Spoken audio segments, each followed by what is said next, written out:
I don't want people to leave here and after having talked about creativity, seeing things differently, and go out into the street and the tram's coming at them and they think, oh, I wonder if I could see this in a different way, right? No, you want to get out of the way as fast as possible, right? So sometimes we have to be efficient, but if we focus only on efficiency, then we're going to get selected out because the world's going to move. You're listening to the ISF podcast for your organization's better cybersecurity. Your host, ISF CEO Steve Durbin, is an expert in leadership, business culture transformation, and cyber strategies for today's top enterprises.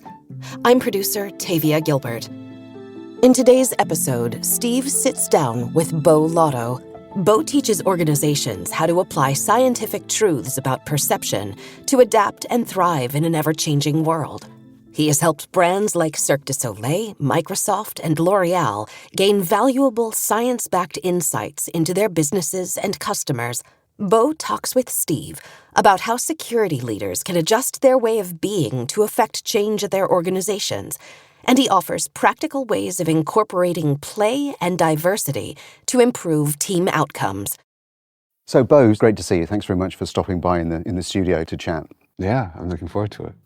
Using the principles of neuroscience, you explore where innovation is going, what it really is, and indeed then look at how to create frameworks that allow for innovation within organizations. So let's start there. Share with our listeners, if you will, a little bit about your work so they have an understanding of what we're talking about. Well, it's neuroscience. It's also complex adaptive systems. So that's the scientific basis of it. And it focuses on perception, because perception, as I was saying in the keynote, underpins everything it is to be human. So to understand perception, understand how and why we do what we do. And then the aim is to understand the principles of that in order to then share those with people like yourself and your audience, because in doing that, they can then take agency in how and why they see what they do in order to change their perceptions, in order to become much more adaptable and resilient.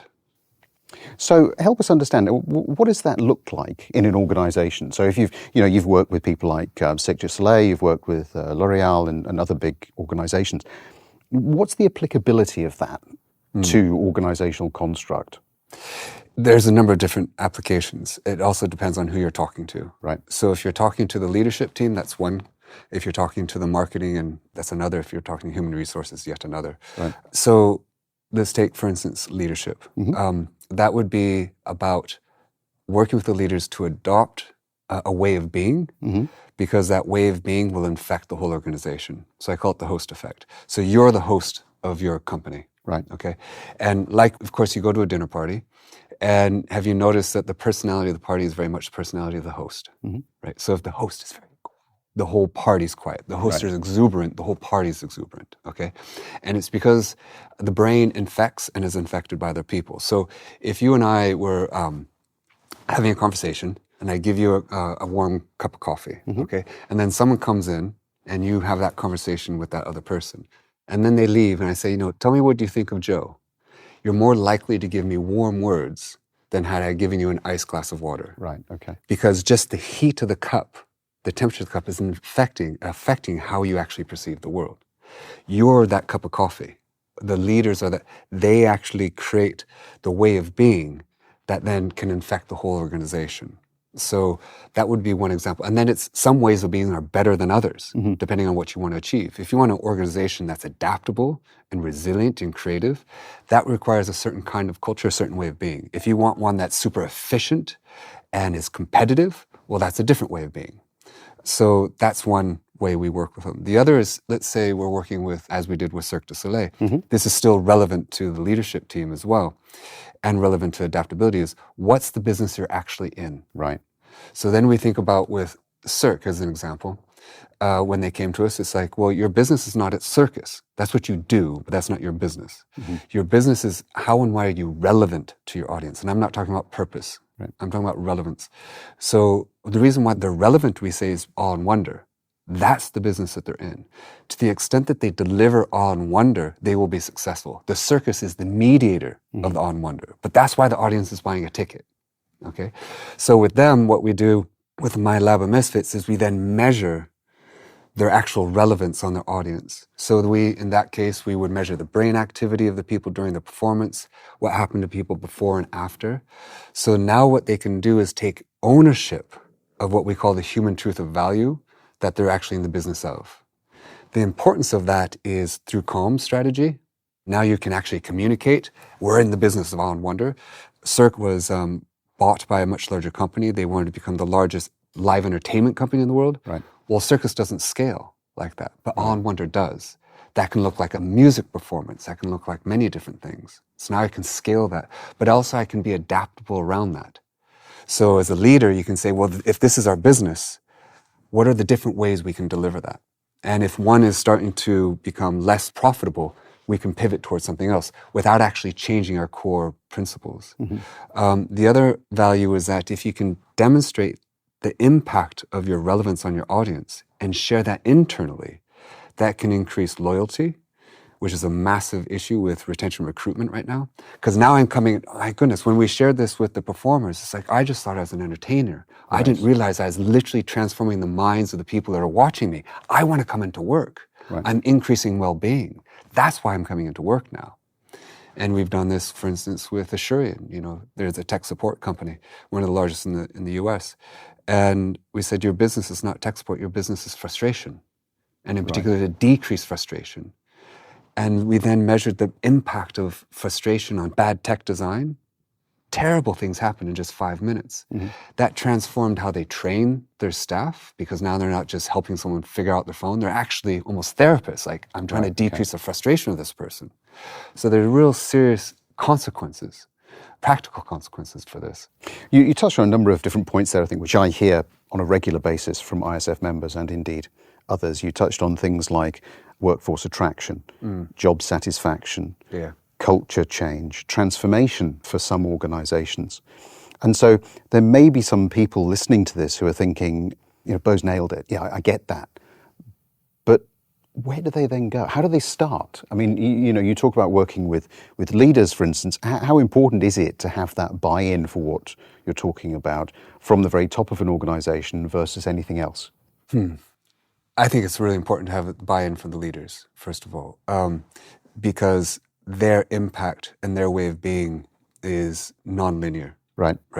Because they're connected so much. So how they are will impact much more strongly than, say, another person. So it's very important that they have that buy-in, but that buy-in actually has to be at a personal level as well. This is why when we talk to, like your group here, I try to emphasize that this is a way of being at work, but it's also a way of being in your life. That you don't just switch this on when you walk through the doors of the ISF or the security company that you're working for, or Google, or whatever it might be. This is how you live your life. Because if you can also engage people at the personal level, then you give them that desire to want to. Because often, you know, I can say, no matter how wonderful what I might say, what other people might say, and you might say, oh, that's brilliant. No one's going to do it until they actually want to. So it's giving them that want to, and that want to has to come from very much a personal side. So when we think about buying in, it's not just buying at the business level. You want the buy-in from the leadership, but also the leaders want to embrace this as their way of being. And from that, then that can contribute significantly to creating that culture. The culture emerges from that interaction. You can't create the culture. In the same way you can't create a whirlpool. A whirlpool emerges from the interaction of water molecules. But what you're doing is you're specifying how are we going to interact? What are our laws of physics that determine our relationship? Right? If, for instance, if our aim is efficiency, a very good strategy is competition. That's a very good strategy in nature, is to facilitate competition. A very bad idea if you want to create creativity. Right? Because if we have a competitive environment, then every time we have an interaction, it's going to be, I'm going to withhold, I'm not going to ask a question, I'm not going to reveal things I don't know. Right? That's going to emerge into a very individualistic, kill or be killed kind of environment. Some people might love that, right? It's not a very sustainable environment. So that's what we're trying to do here. We're trying to say, what are our internal laws of physics? How are we going to interact with each other? And then you can actually assess people according to that interaction. Were you curious? Were you compassionate? Were you courageous, not confident? That becomes a way of actually both hiring, but also measuring. And then you can actually track the consequence over time of the company and the individuals. It also increases the well-being of the people. They just actually feel better. And then you have a more, now people want to come into work, and they're more willing to come into work because they're feeling better at work, where we spend so much of our time. Explore Leadership Insights, Unlocking the Business Value of Security. Part of ISF's leadership series, guiding security leaders to secure buy-in and effect change through nurturing strong relationships with business stakeholders. We'll link to it in the show notes, or you can search Leadership Insights at securityforum.org to access that research, podcast episodes, news and events, and more. Now, back to Steve's conversation with Beau Lotto. Right. So you're really talking, I think from a leadership standpoint, there is this element of authenticity that has to exist in the first place, because you can kid some people some of the time, but sooner or later the mask will slip, and certainly that's going to have an impact across what it is that you're trying to do. It's very important. So we did a study, my Lab of Misfits did a study where we actually asked people on their deathbed, looking back, what is it that you want to see? Right. And we've asked your group this as well, and we're going to look at the numbers there. And I mean, we can ask you, what is it that you want to see? And we give people 25 different options: happiness, wealthy, safety, etc. And the idea is that some reasons for waking up in the morning are better than others, depending on the context. So we first asked people what that was. And then we asked people, how did you deal with the COVID time as a time of uncertainty? Right. And the idea that some ways of being are better than others in times of uncertainty. Turns out many people choose happiness. They want their life to have been happy, right? Those same people had the worst time possible during COVID, right? They had the most insecurity, the most fear, the least creativity, okay? The people who chose authenticity had the most successful time during COVID. Right. Right? They had the most creativity, the most happiness, most fulfillment. So the worst way to achieve happiness is to pursue it in times of uncertainty. Whereas if you want to have a more fulfilling life, choosing authenticity, because that's actually something you can have agency over, right? You can be authentic in any situation. Right, you don't need others to shape that for you. That's intrinsic within you. And that gives you that sense of being proactive, which is essential in times of uncertainty, which is what we're facing all the time. Yeah, absolutely. And I think, if we look at the security space, one of the challenges that a lot of security professionals face is this constant flux, constant change. And certainly that's a big challenge. People talk very often about us not having, the emotional skills required to be able to convey some of the messages, perhaps in a business sense or across a broader organization. And I'm wondering whether the sorts of things that you're talking about are easier to bring about in a small organization or a startup versus a large corporate, where perhaps things have become so very much more ingrained, perhaps over a lengthy period of time. What's the sort of take on that?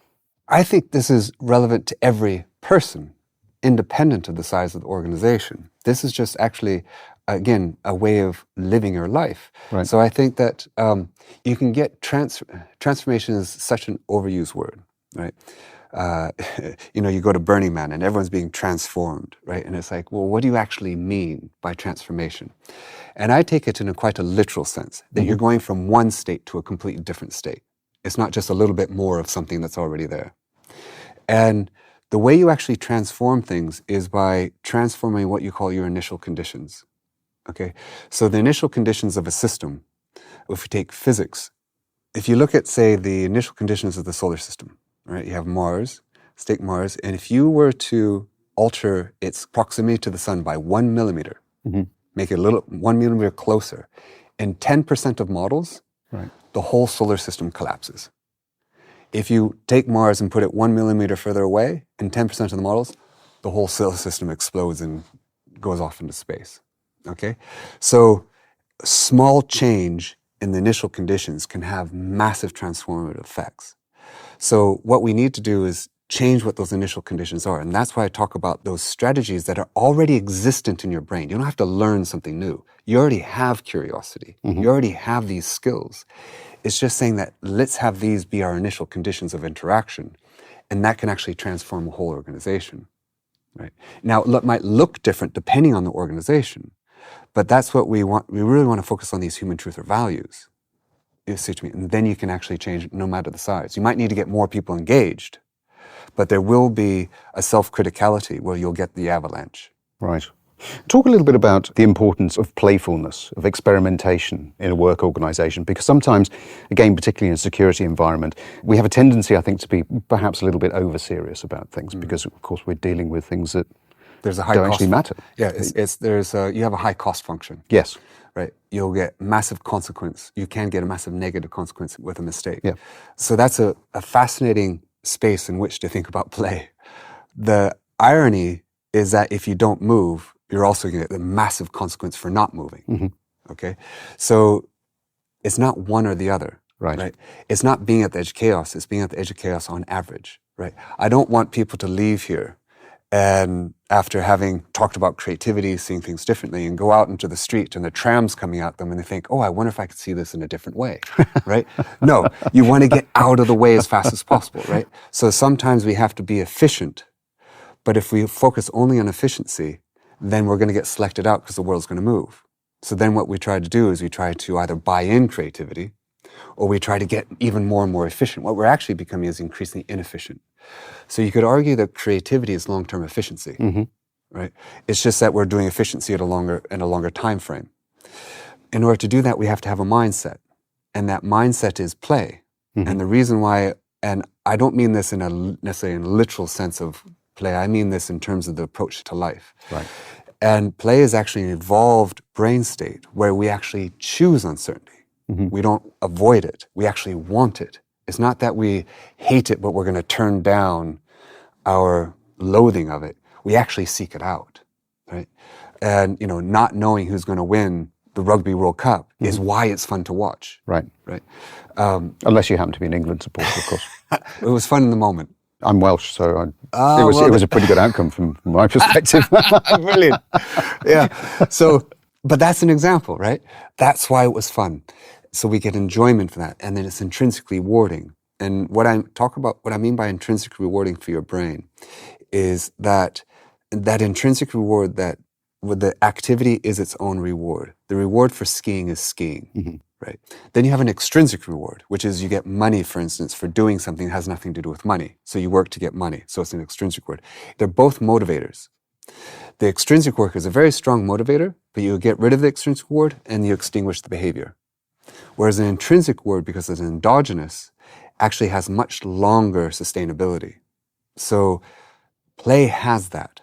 And the reason why we have it is because evolution said, that's a good idea. Let's keep them doing that. Because if they do that, they're going to be able to be agile and move. So it's that brain state that actually wants the uncertainty. And that's what we're trying to encourage. And through leadership, you can encourage that all through feedback, right? The culture that says, this is a good idea, right? And fundamental to that is leading by example, admitting mistakes and seeing qualities in others as a leader. Those are the 3 skills that are associated with the success of any one company. Those are all essential for creating a space of play. And then the feedback you give to people. That was a brilliant question as opposed to the right answer. You demonstrate a lot of courage there. I saw how you are trying to help that other person. Brilliant. So you're rewarding that kind of behavior because your brain constantly needs feedback. All right? And it's going to work according to the feedback it receives. I think there's some really interesting and valuable points that you make there in terms of the way that perhaps a lot of security companies are going to have to necessarily evolve. Because if I look at it from a generational perspective, the world of work is changing very significantly. We now have multiple generations all operating in the same work environment. Any thoughts on how to get the best from that collective? I mean, have you noticed in your work that perhaps certain age groups behave differently, or? That's true. I mean, so we know, for instance, as we age, we tend to become more conservative. Right. You become often less open, things like this. And there are lots of different ways in which we are different at one age versus another. But we can take advantage of that. And that's the power of that diversity. When you're trying to explore a search space, you're trying to solve a problem, it's very good to increase the diversity in that moment. And that's part of your creativity. You're increasing the dimensionality of where you're looking. Once you find that, you then want to go efficient. So you might want to reduce your diversity at that point in order to then make it efficient, okay? So again, it's just like in nature. It's a process. It's a cycle. It's not one or the other. It's the movement between and creating an environment and a culture that wants to move. And that's the task of the leader, is someone who can move. They're not one or the other. Now you can take advantage of that diversity in terms of, for instance, expertise with naive. The people who've been there for a long time can be experts, right? They can be therefore very efficient, but they're not necessarily very good at asking great questions. Right. Right. Whereas someone who's naive, not ignorant, I make a distinction there, they can ask brilliant questions because they don't know what they're not supposed to ask, right? But they don't know they're great questions. Right, okay. If you put a naive person with an expert, the right kind of expert and the right kind of culture, environment, that expert can recognize a great question when asked, but they can't ask it themselves, right? So now you get a dialogue there where I'm peppering you with questions, and it's like, oh my goodness, I never thought of that. That's a brilliant question. Let's explore that, right? And the naive person, oh, is it? I didn't know that, right? So that's a form of diversity that many people don't think about. I mean, again, it's interesting you use the diversity word, and one of the challenges that I have with diversity is that it is very particularly boxed up for a lot of people into a certain definition of it. And I think that the more that we can expand that, so true, blow it out, and really just open things up a lot more from the business standpoint, as well as from a personal perspective, but from a business standpoint, that tends to reap a much bigger reward. Yes. Certainly something that we've noticed at the ISF, because we do have a very wide range of age groups, different cultures, as you can imagine, being a global organization. And I'm just sitting here thinking, well, people will be listening to this and thinking, I get all of that, but I'm still struggling, and perhaps I'm a little bit fearful of how to enable some of that first stage, that first step. So sitting there thinking, okay, I've got a problem in my business. I need to do something fresh. It isn't working as well as I would like. Some of the things we've been talking about, they improve competitiveness, potentially improve bright ideas in terms of new product development. Again, some specifics. What could somebody who's sitting there thinking, I don't know where to get started here. It makes sense to me, but I don't know, and perhaps I'm a little bit afraid of making that first step because people are going to think that I'm doing something crazy. What are some of the things that they could initially do? Well, first recognize the fear and understand that that's a very normal feeling to have. Then the question is, well, what do you do with it? Right. So it's not necessarily not having it. It's like I can either use that fear to stay in bed, or I can use that as the actual motivation to get out of bed, right? To do something different. That would be one. The second thing can be quite personal. It's like, why am I here in the first place? What is it that I actually am trying to do here? What is it that I'm actually in the business of? Thinking about it more in that context. The importance for that is thinking about the diversity piece. Right. That is, diversity by itself, from a biologist's point of view, it's crazy when people think that we shouldn't be diverse. It's such a non-argument because diversity is the engine of evolution itself.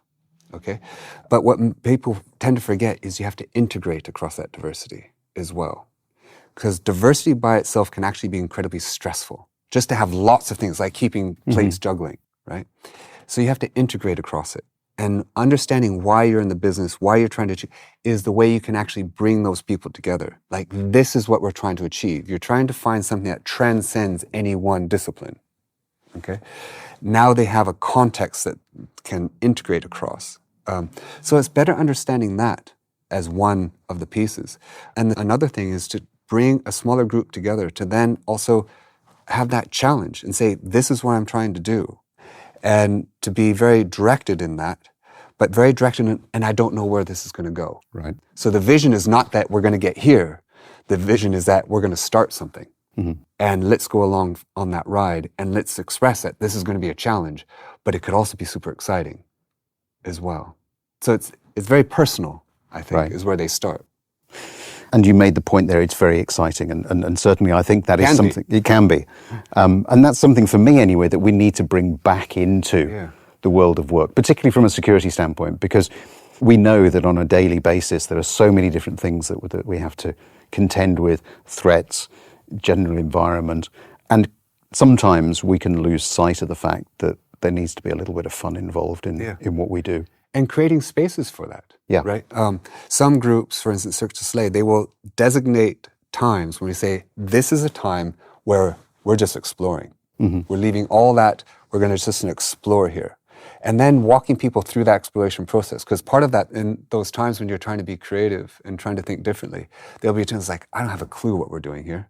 I'm completely lost. Well, that's that deviation time, and that's that diversification time when I talked about going from knowing to understanding, okay? That can be very challenging because you feel like you're not getting anywhere. Right. But when you can identify and say, exactly, that is step 4 of this process, right? There's also a step 5 and a step 6. So making the implicit explicit can be very powerful because you can then be proactive in that moment of uncertainty. Like we're choosing to go there because we have to go there if we're going to get to the other side. Often people don't make that explicit, so they think, oh, we're just going to be here forever. Let's just go back to where we were. They don't keep going because they think it's either one or the other. It's like you can only get there through the other place, right? And making as a leader explicit in those points can actually be very helpful. Beau, it's been fantastic talking to you. Some great ideas that have come out there that I'm really sure that our listeners will want to adapt, adopt, try, and hopefully fail at, so they can do something different as well. So thank you very much for the time. It's been great. Thank you. If you found value in the conversation today between Beau Lotto and Steve Durbin, please give the ISF podcast a 5-star rating and share this episode. Get in touch with Steve directly at steve.durbin@securityforum.org or on LinkedIn at Steve Durbin. Check out all our media and resources. All of it is there to support you at securityforum.org, and become an ISF member today. Don't miss the ISF Analyst Insight podcast, sharing conversations with members about the real-world applications of ISF research. The ISF podcast is produced by Talkbox Productions and Tavia Gilbert, with senior producer Katie Flood. Additional support from Mandy Morish, Oscar Falk, and Brian Wilson. Music by Alexander Filipiak. Mix and master by Kayla Elrod. Thanks for listening.